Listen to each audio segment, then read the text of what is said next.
ketika Anda sibuk, ketika Anda banyak persoalan, ketika banyak sekali urusan-urusan, ketika banyak sekali beban-beban hidup yang ada di pundak Anda. Coba makin banyak porsinya berelasi sama Tuhan. Seimbang antara yang keluar dengan yang masuk. Kekuatannya, rahmatnya, berkatnya. Salam damai sejahtera saudara-saudaraku yang terkasih, pencinta firman Tuhan. Berjumpa kembali dengan Bible Learning with Father Joseph. Saudara-saudaraku, bagaimana kabar Anda hari ini? Dari kota Jakarta, saya Romo Yosef mengucapkan selamat hari Minggu untuk Anda semua. Berkat-berkat Tuhan berlimpah untuk kehidupan kita. Saya senang sekali ketika hari Minggu, meskipun Anda sibuk, meskipun Anda punya urusan-urusan yang lain, ke gereja harus nomor 1 Romo. Anak-anak Romo harus saya giring ke gereja Romo. Di gereja juga tidak lupa untuk bersyukur, berterima kasih pada Tuhan buat semua kebaikan-kebaikannya, buat semua yang Tuhan izinkan terjadi dalam kehidupan saya, buat semua pengalaman-pengalaman Romo. Sedih maupun senang, sehat maupun sakit, berkat yang sedikit maupun berkat yang banyak, berkat yang serba terbatas maupun berkat yang berkelimpahan. Karena saya percaya berkat-berkat saya mengalir dari Tuhan. Kalau saya belajar untuk bersyukur terhadap berkat-berkat yang kecil, pasti Tuhan akan sedikit demi sedikit memberikan berkat-berkat yang besar. Luar biasa. Saya senang sekali kalau Anda betul-betul mengandalkan Tuhan. Video kali ini akan berbicara soal bagaimana manusia yang serba terbatas ini berani mengarungi kehidupan ini. Segala masalahnya, problemnya dengan mengandalkan Tuhan. Yang namanya hidup saudara-saudara, tidak semuanya bisa masuk dalam hitungan kita. Tidak semuanya bisa kita prediksi kok. Kadang-kadang kita mengharapkan yang baik, tapi kok yang kita hadapi malah yang gak baik. Kadang-kadang semua yang kita rencanakan gagal berantakan. Sadarlah, masalah kita yang seberat apapun, sebanyak apapun, buat Tuhan itu tidak sulit. Asal tadi kembali ke rasa syukur dan apakah kita bisa mengandalkan Tuhan dalam segala hal. Saudara-saudara, berbicara soal mengandalkan Tuhan, saya disentuh luar biasa dengan sabda Tuhan yang dibacakan dari kitab Yeremia bab 17 ayat 5-8. Dikatakan begini, Nabi Yeremia, "Terkutuklah orang yang mengandalkan manusia, yang mengandalkan kekuatannya sendiri, yang hatinya menjauh dari Tuhan." Nah loh, bayangin sabda ini betul-betul menyentuh saya ketika saya melihat kesibukan saya akhir-akhir ini. Di kampus tambah sibuk karena mulai mengajar, sekarang juga punya Rumah Teduh Suryo, tambah-tambah kerjaan lagi. Lalu juga di Komisi Kerasulan Kitab Suci, tambah kerjaan lagi. Sekarang mau ada acara nih TSBP 3. Akan ada acara nanti di 8-9 Maret Eucharistic Congress. Ada Romo Eko, ada Romo Koko, ada Romo Uut, ada Romo Yosef, ada Romo Danto. Ada pengajar-pengajar yang luar biasa mengundang anak-anak muda. Kalau saya melihat jadwal saya, waduh, saya itu sampai takut kok ngelihat jadwal saya. Karena rapatnya sampai malam. Kemudian hari Sabtu kemarin saya pagi-pagi dari rumah saya di Cempaka Putih. Itu jam 6 saya harus mengajar di daerah BSD. Itu kalau lancar itu 1 jam 15 menit setir pakai tol. Pulangnya yang menyeramkan karena pasti macet. Itu bisa 2 jam, 2,5 jam. Saya kalau hari Sabtu itu mengajar di BSD, kursus pendidikan kitab suci itu dari jam 8 terus sampai jam 10, istirahat sebentar, terus lanjut lagi sampai jam 12:30. Kadang-kadang bengek juga sih. Saya harus ngajar gitu ya. Mata kuliah yang saya ajarkan adalah pengajaran biblis. Saya harus mengajar anak-anak didik, mahasiswa-mahasiswa, umat-umat yang hadir di situ, bagaimana sih mengajar dengan penuh sukacita, bagaimana menikmati teks kitab suci, bukan cuma dibaca terus mencoba dipahami, tapi trik-triknya, bagaimana menikmati teks-teks kitab suci. Dan juga ngomong gitu ya. Sampai kalau pas jam jeda gitu saya sampai ngos-ngosan sendiri. Karena kalau lihat Anda saya mengajar itu saya bolak-balik sana. Harus dengan penuh semangat dan sukacita. Nah, waktu itu sampai jam 1 siang, jam 4 saya harus siap-siap misa. Di daerah BSD juga, itu jam 9 malam saya rapat lagi secara online. Saya pikir saya bisa tidur nih sore hari nih. Tiba-tiba ada seorang teman umat saya minta perminyakan di daerah Bintaro. Semua saya lihat, waduh Tuhan udah ngatur nih.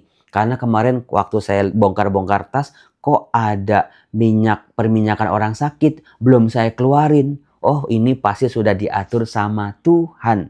Maka saya ke Bintaro, kasih perminyakan orang sakit di ICU, kemudian balik jam 9:15, napas sebentar, terus rapat lagi sampai jam 10:30. Lalu ini pagi harus bikin video, saya harus siap-siap untuk seminar lagi di BSD. Kadang-kadang menyeramkan sih.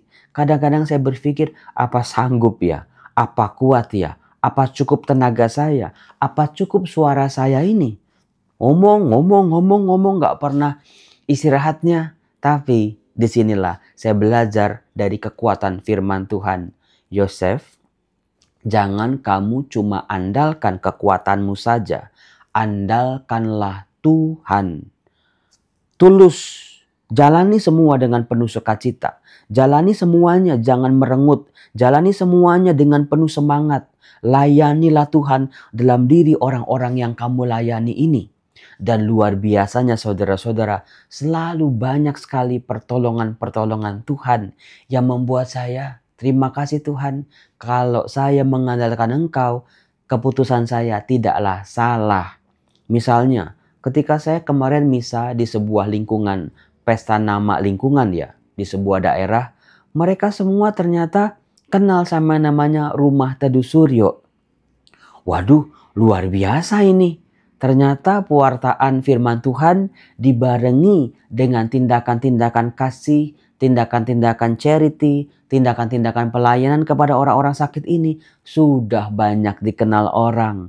Dan luar biasanya yang saya kagum adalah di situ ada banyak anak-anak kecil. Nah, anak-anak kecil ini ternyata mereka menyisihkan uang jajan mereka untuk anak-anak di Rumah Teduh Suryo. Gimana coba saya nggak tersentuh? Gimana coba saya nggak bersyukur pada Tuhan? Saya yakin Tuhan selalu menolong, Tuhan selalu menemani, Tuhan selalu memampukan, Tuhan selalu menyediakan. Karena Tuhan adalah Tuhan yang memang bisa diandalkan. Mungkin kalau kita banyak mengeluh, mungkin kalau kita ribut capek, mungkin kalau kita lemes, mungkin kalau kita lagi babak belur, jangan-jangan kita kurang mengandalkan Tuhan. Porsinya itu masih kita bisa pakai kekuatan sendiri. Aku bisa. Boleh-boleh saja berjuang, berusaha yang terbaik dari dalam diri. Tapi jangan pernah mengurangi porsinya Tuhan. Semakin kita sibuk, jam berdoa harus juga makin diperbanyak, makin berkualitas doanya. Banyak dari kita karena sibuk doanya ya seingat-ingatnya aja, sesisa-sisa waktunya aja. Banyak orang semakin terlibat dalam pelayanan justru makin kering relasinya dengan Tuhan.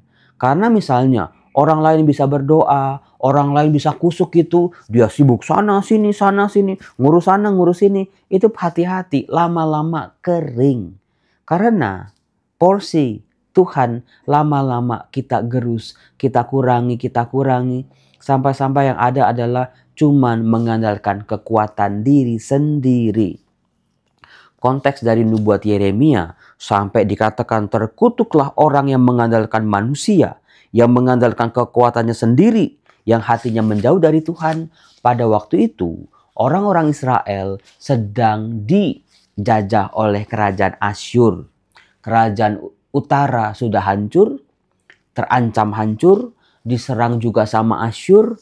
Nah, orang-orang di kerajaan selatan itu bukan minta tolongnya sama Tuhan, bukannya mengandalkan Tuhan. Mereka takut setengah mati karena Asyur itu mengancam untuk menghabisi, menghancurkan, menindas dengan pajak-pajak yang tinggi, menjajah yang sangat amat brutal. Mereka saking takutnya malahan minta tolongnya ke Mesir dengan dewa-dewa Mesir.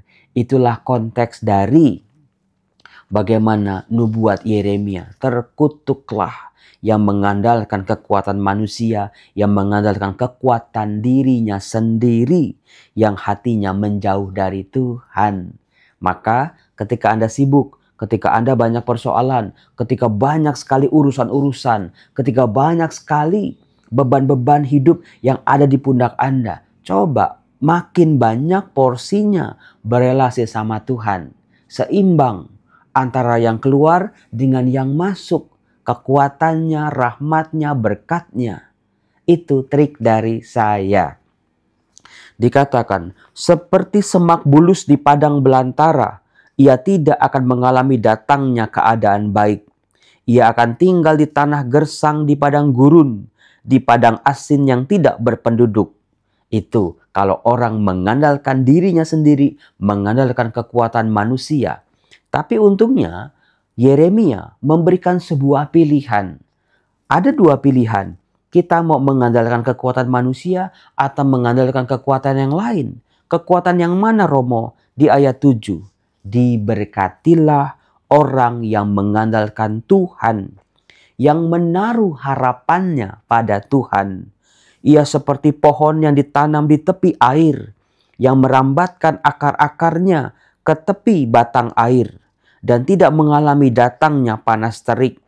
Ia seperti pohon yang daunnya tetap hijau, yang tidak khawatir dalam tahun kering, yang tidak berhenti menghasilkan buah. Teks ini betul-betul menjadi kesegaran, inspirasi buat saya. Saya percaya nubuat Nabi Yeremia ini bukan hanya dikatakan untuk orang-orang Israel sekitar 2500 tahun yang lalu, tetapi juga kata-kata Yeremia adalah sapaan buat kita, buat saya, dan juga buat Anda yang seringkali lupa mengandalkan Tuhan. Yang seringkali mengandalkan Tuhan cuma di mulut dan di pikiran saja, tapi tidak kita berhenti. Tuhan, aku berjuang menurut apa yang menjadi porsiku. Tapi Tuhan, izinkan aku di tengah kesibukanku, aku masih bisa berdoa. Di tengah masalah-masalahku, aku masih bisa melihat kebaikan-kebaikan-Mu dan bisa bersyukur kepadamu. Di tengah segala keterbatasanku dalam kehidupan ini, aku boleh percaya bahwa Engkau adalah Allah yang tidak terbatas. Di tengah kesesakanku Tuhan, aku percaya Engkau Tuhan yang menghibur aku.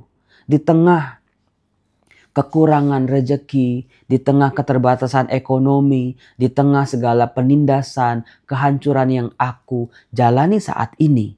Ya Tuhan, aku percaya Engkau adalah Allah yang bisa kuandalkan. Maka saudara-saudara, kalau Anda mau mengandalkan Tuhan, tadi luar biasa.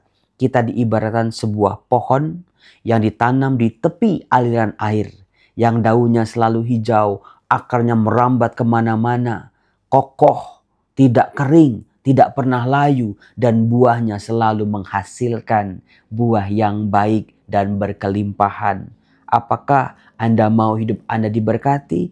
Coba jalin relasi dengan Tuhan.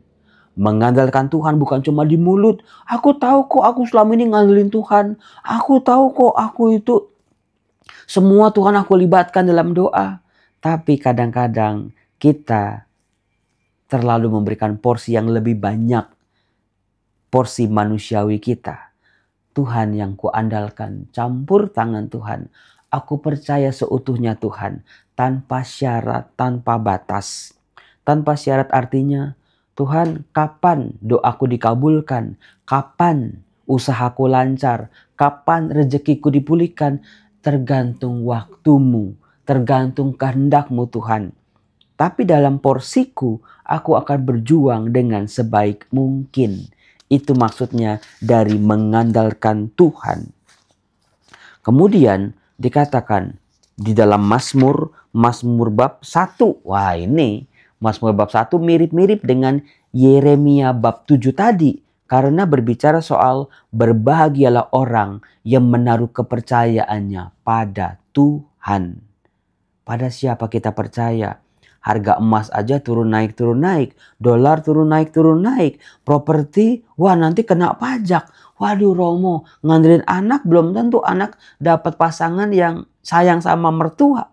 Nggak ada yang bisa diandalkan. Tapi aku percaya Tuhan, meskipun masa depan begitu kaburnya dalam hidupku, tapi aku percaya Engkau adalah Tuhan yang bisa kuandalkan. Saudara-saudaraku yang terkasih, bagaimana Tuhan yang bisa kita andalkan itu hadir dalam diri Yesus Kristus dalam khotbahnya yang di bukit, bab 6 Lukas ayat 17 20-26. Di situ Tuhan Yesus berkata, "Berbahagialah kamu yang sekarang ini lapar, karena kamu akan dipuaskan. Berbahagialah hai kamu yang sekarang ini menangis, karena kamu akan tertawa.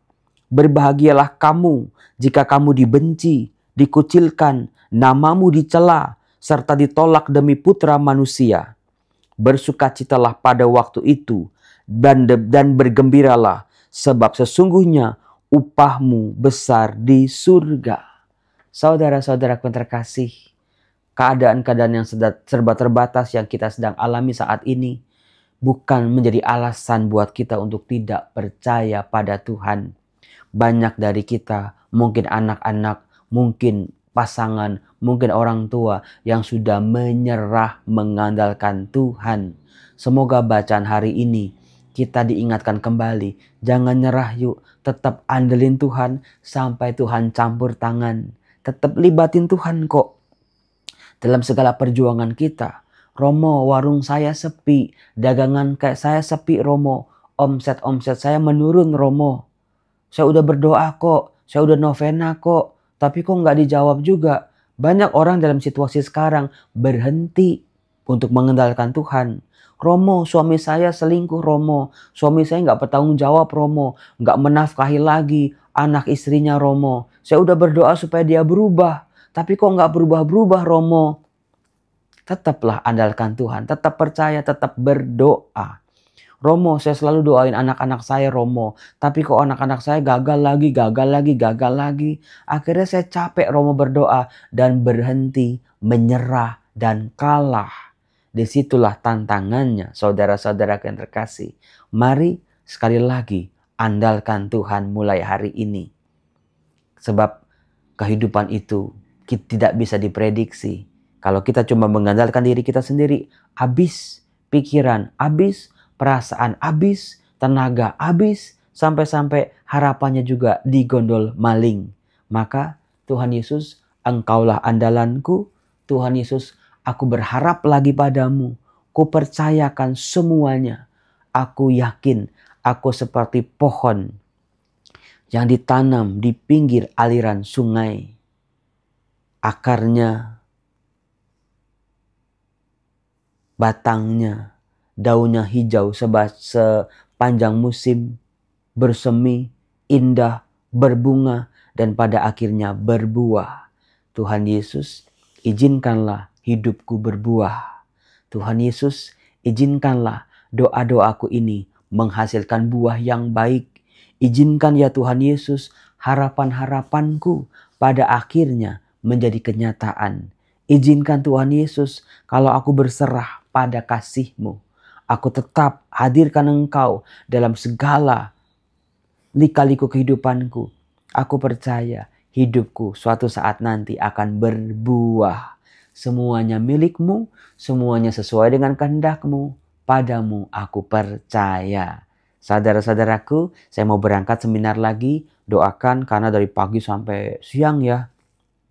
Pulang nanti macet-macetan lagi, udah kayak baterai lowbat, tapi saya mau mengandalkan Tuhan. Mungkin saya nanti sore akan ke rumah Teduh Suryo lagi, saya jenguk lagi anak-anak untuk menyampaikan berkat-berkat Tuhan buat mereka. Salam Tuhan Yesus memberkati kita semua. Bye-bye.